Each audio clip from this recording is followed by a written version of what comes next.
송이복의 서정시 비평. 안녕하십니까, 송이복입니다. 오늘은 한용운의 님의 침묵에 관해서 제가 한 말씀 드릴까 합니다. 그러면 님의 침묵 한 부분을 낭독해 보겠습니다.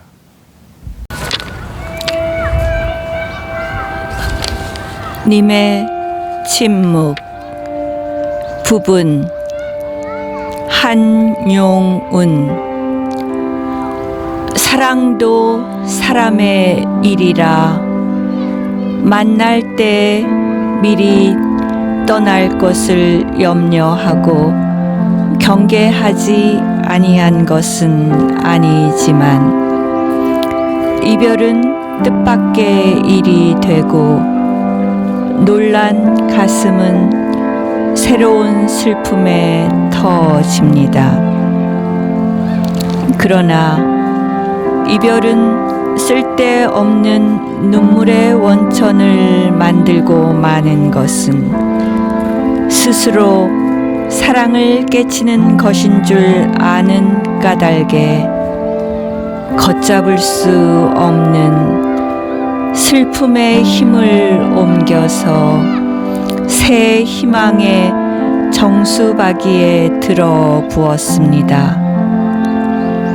우리는 만날 때 떠날 것을 염려하는 것과 같이 떠날 때 다시 만날 것을 믿습니다. 님은 갔지만은 나는 님을 보내지 아니하였습니다. 제 곡조를 못 이기는 사랑의 노래는 님의 침묵을 휩싸고 돕니다. 한용운의 님의 침묵은 너무나도 유명한 시 작품이죠. 많은 분들이 고등학교 때부터 익히 배워서 잘 알고 있을 겁니다. 한용운이라고 하는 역사 인물 역시 굉장히 유명한 20세기 한국인을 대표하는 한 사람으로 잘 알려져 있습니다.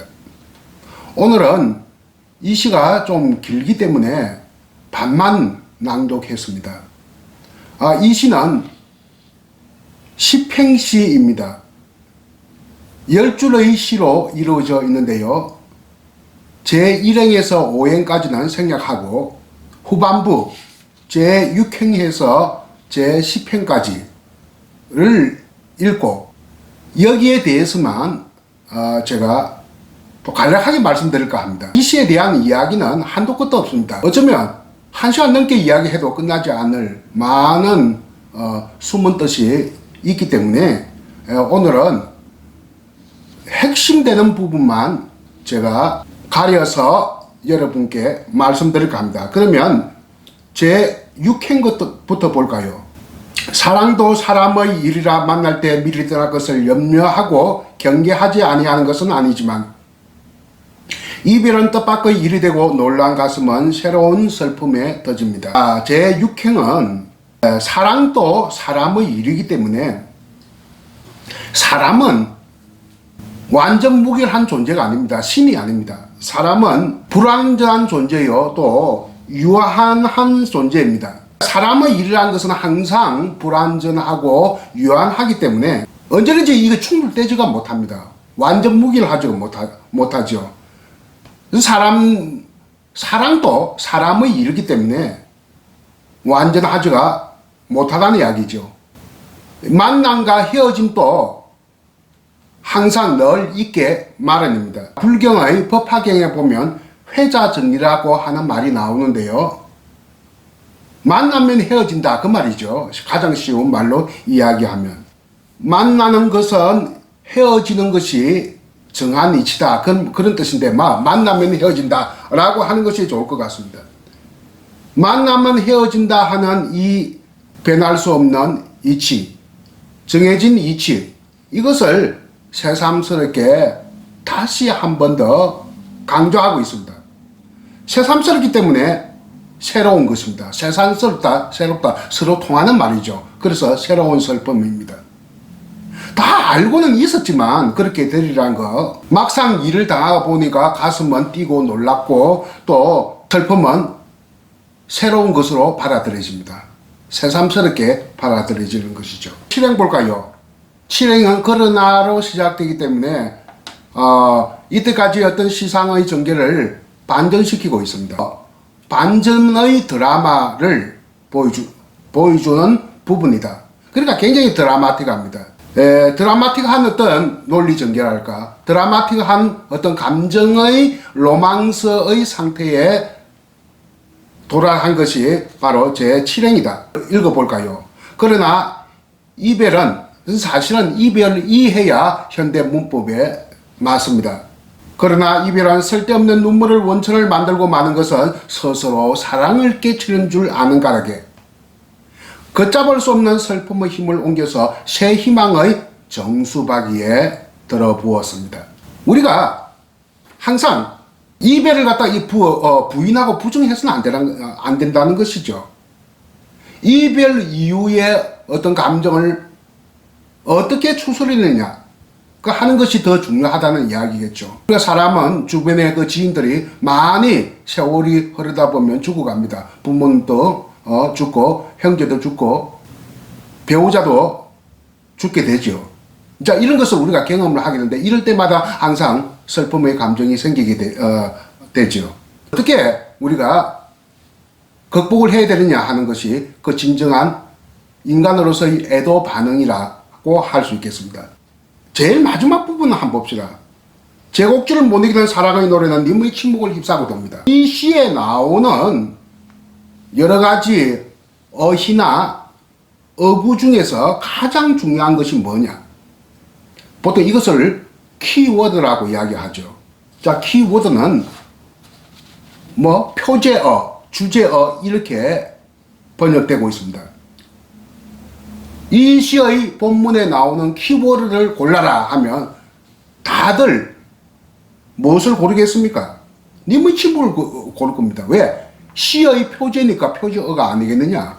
또 시의 표제만 아니라 시집의 표제어이기도 합니다. 이 시를 포함한 많은 시들을 모은 시집의 표제어도 님의 침묵입니다. 그러니까 당연히 표제어는 님의 침묵이 아니냐. 근데 가만히 생각해 보세요. 님의 침묵은 지금 바람직한 상태입니까? 바람직하지 않는 상태입니까? 바람직하지 않는 상태거든요.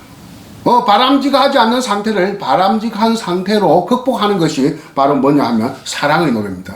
그러니까 사랑의 노래가 사실은 표제어요, 주제어다 이렇게 봐야 되겠습니다. 그러면 님의 침묵이라는 바람직하지 않는 상태에서 사랑의 노래를 하는 바람직한 상태로 가는 그 중간에 어떤 뭐랄까 길이랄까 그 중간 단계가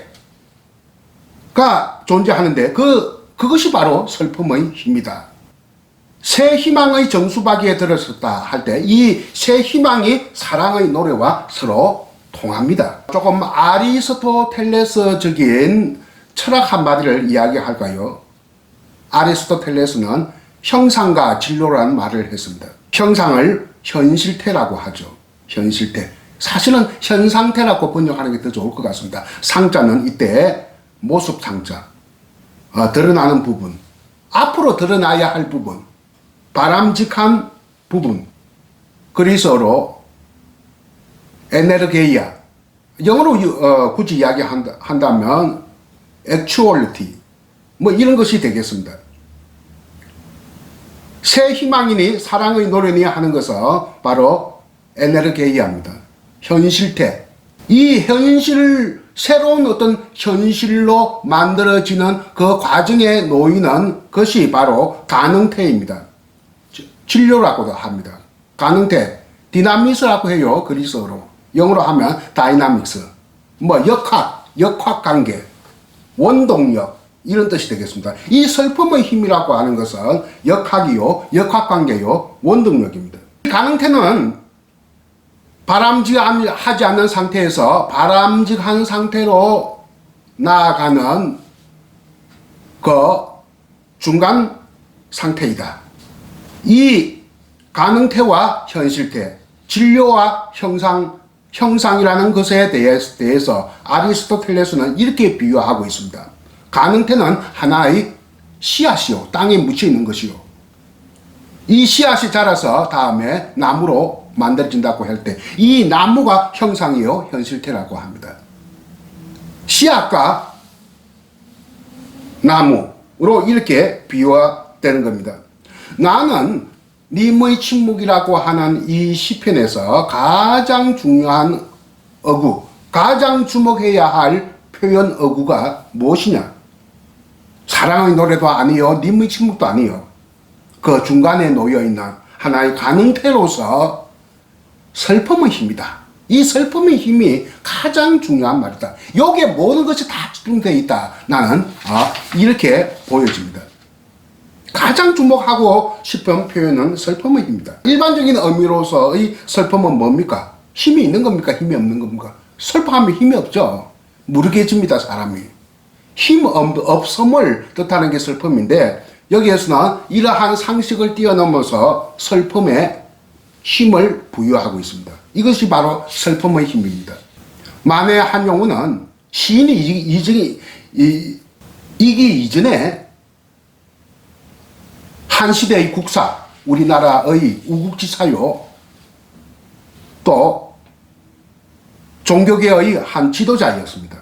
이분이 살아갔던 그 시대는 굉장히 격동기였죠. 경실련 1910년 국치를 당하고 그로부터 9년 후에 대대적인 민중적 항쟁인 3.1운동을 이끌어낸 가장 대표적인 분입니다. 국군 상실과 3.1운동, 또 그리고 일본 제국주의 패망, 일어나는 그 일제강점기 한 40년간 세월을 살면서 시도 쓰고 독립운동도 하고 안에 그 사회 활동을 한 분입니다. 이분이 경험적으로 살펴보니까 많은 사람들이 죽어갔거든요. 특히 3.1운동 때는 엄청난 사상자가 발생했단 말입니다. 이 하나하나가 다 억울한 죽음이고 슬픔입니다. 우리는 현대사에 많은 슬픔을 경험했습니다. 그 이후에도 만해 한용운 선생이 세상을 떠나고 그 1년 후에 일본 제국주의가 패망하고 또 다른 또 비극이 잉태했습니다. 그게 뭐냐? 한반도의 분단입니다. 이 분단은 1945년 최근에 밝혀진 극비 외교 문서에 의하면 루즈벨트 대통령과 스탈린이 불과 30분 만에 서로 회담을 한 끝에 비밀스럽게 확정된 것이 한반도의 분단입니다. 그리고 그해 일본이 패망하고 바로 분단이 되었죠. 이 극비 내용이 최근에 밝혀지기도 했습니다. 근데 1945년에 분단이 되고 지금 제가 이 말씀을 드리는 2020년은 75년이 지났습니다. 75년 동안 지금 분단 상황이 일어나고 있습니다. 이 분단이 완전히 확정되기까지에는 한국전쟁이라고 하는 불가피한 또 전쟁까지 치러야 했습니다. 냉전 질서의 세계사에 편입된 내전이죠. 우리의 의지와 상관없는 이데올로기의 대리적 성격입니다. 이 방금 한 이야기는 역사의 거대 담론이라 합니다. 그러나 이 역사의 거대 담론과 또 다른 한 부분이 역사의 미시 담론인데, 포스트 모던한 역사 이론의 관점에서 보면 과거에는 전자에 초점을 두었지만 포스트 모던한, 그러니까 근대적인 시각에 의하면 거대 담론이었지만 근대 이후의 시각에 의하면 미시 담론에 초점을 두게 됩니다. 미시 담론은 뭔가? 전쟁터에 아들을 보낸 어머니의 심정을 이해하지 않고는 한국전쟁을 이해할 수 없습니다.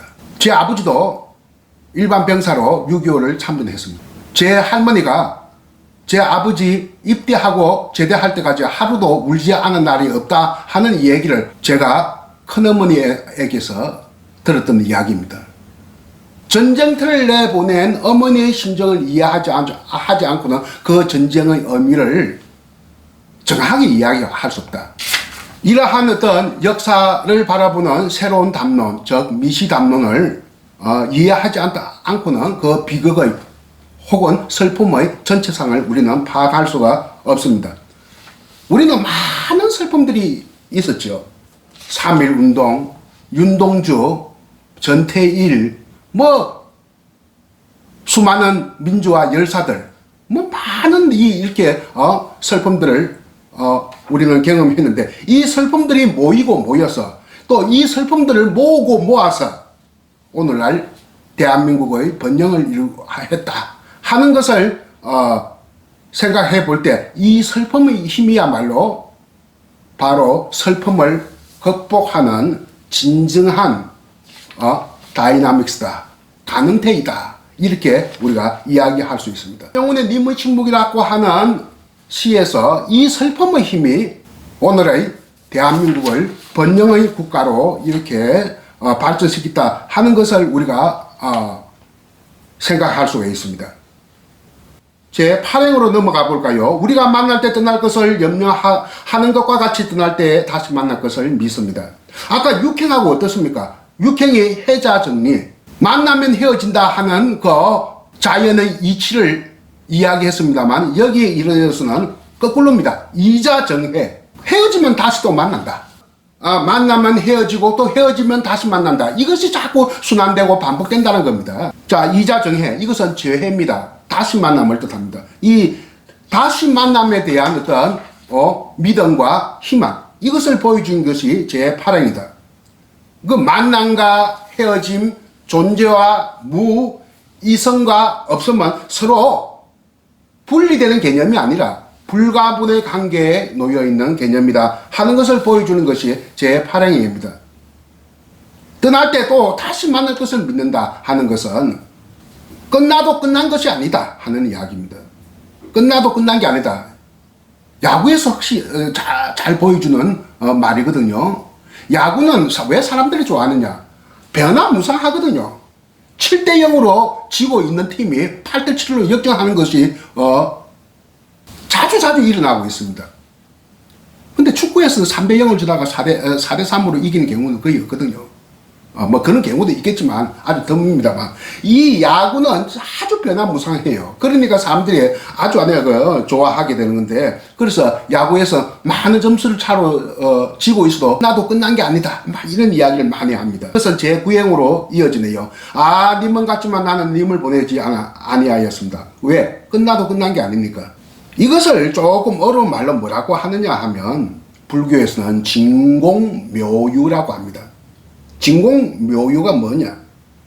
세상에 존재하는 모든 것은 빈 것 같지만 빈 게 아니다. 묘하게도 있다, 존재한다. 있을 유자, 가득 차 있다. 비어 있는 것 같아도 비어 있는 게 아니고 가득 차 있다. 끝나도 끝난 게 아니다.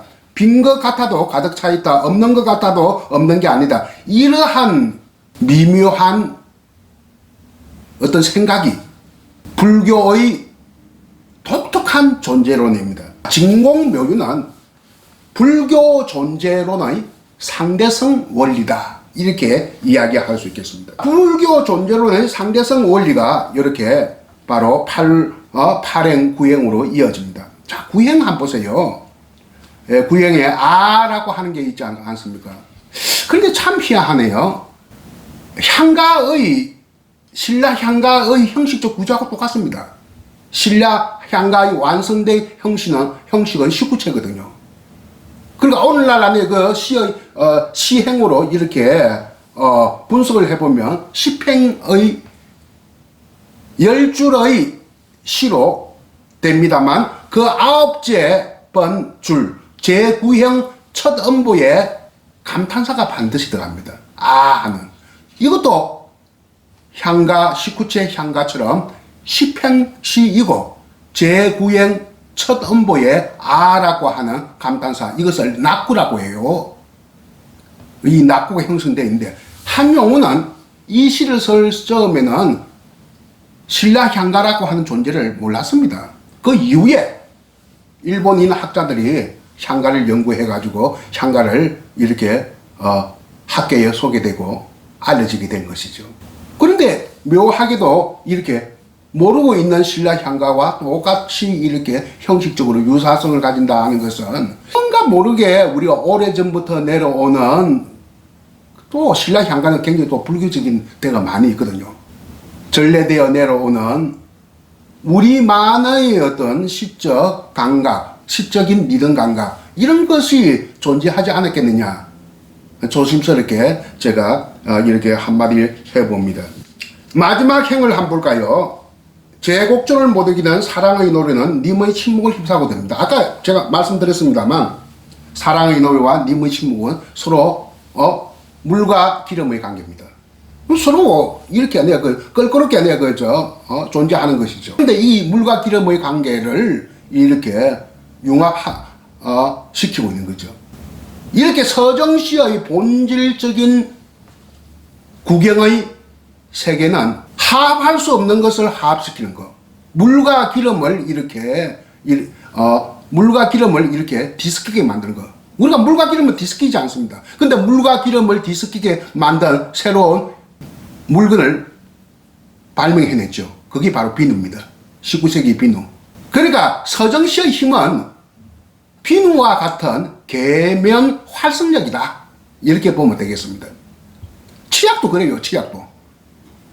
비누는 19세기에 발명했고 치약은 20세기에 발명해서 인류의 일상생활에 큰 혁명적인 영향을 끼쳤습니다. 서로 화합할 수 없는 것을 화합하게 하는 것. 이게 바로 서정시의 힘이에요. 이 힘을 우리는 계면 활성력이다. 이렇게 말할 수가 있겠습니다. 사랑의 노래와 님의 침묵은 하나는 바람직한 상태고 하나는 바람직하지 않은 상태니까 서로 이렇게 껄끄러운 관계를 유지합니다. 물과 기름처럼 이렇게 합할 수 없는데 이렇게 휩싸고 돈다고 했으니 휘라고 하는 접두사는 원을 뜻합니다. 휘돌다, 휘감다, 휩싸다. 원은 불교에서 말하는 원융, 원으로 융합하는 것. 이 융합이 바로 아까 뭐라고 했습니까? 계면활성력이라고 하지 않습니까? 원융 무해의 경지야. 불교에서 말하는 원융, 원으로 융합하고 거리낌이 없다. 장애가 없는 경지, 장애가 없는 경계선이 없는 경지, 무경계의 탈경계의 상태에 도달하는 것. 이것이 바로 휩싸고 도는 겁니다. 이 노래를 상당히 최고의 지고의 가치로 이렇게 시인 한용운은 생각을 했는데 실제 그랬습니다. 이 노래가 무력과 폭력을 넘어서 하나의 사람을 모으고 바람직한 상태를 완성시킨 전례가 있습니다. 그게 뭐냐 하면 에스토니아라고 하는 원래 구소련의 위성국가 구소련 속에 포함되어 있었는데 구소련이 몰락하면서 여기저기 무슨 우즈베키스탄이니 뭐 카자흐스탄이니 많은 그 구소련 이전의 그 나라들이 독립을 했거든요. 에스토니아도 독립했는데 끝까지 구소련은 독립을 안 시켜주려고 했지만 사람들이 모여서 절대 무력으로 대항하지 않고 맨날 노래만 불렀어요. 자기의 그 민요 부르고 찬송가 부르고 한 3년간 이렇게 사람들 모여서 노래만 불러서 결국 이렇게 독립시켜줬어요. 러시아로부터 독립을 성취한 이것을 에스토니아의 노래혁명이라고 합니다. 노래로서 이렇게 독립을 쟁취했다. 에스토니아가.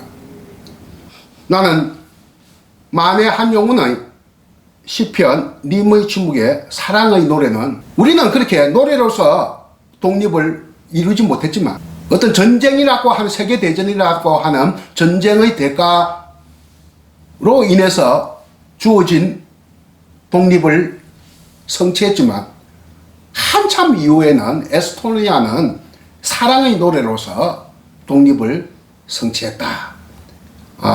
이렇게 생각할 때가 있습니다. 역시 우리 조상들은 파사현정이니 벽사진경이니 이런 말을 갖다가 썼어요. 나쁜 것은 피하고 나쁜 것은 깨뜨리고 좋은 것을 만들어간다. 이 지금 나쁜 것이 님의 침묵입니다. 님의 침묵이라는 상태고 바람직하지 않은 상태고 좋은 것을 만들어가는 것. 그러니까 발을 정자니 벽사진경할 때 경자 경사스러움이니 그 바람직한 상태를 말하는데 그것을 이렇게 나아가는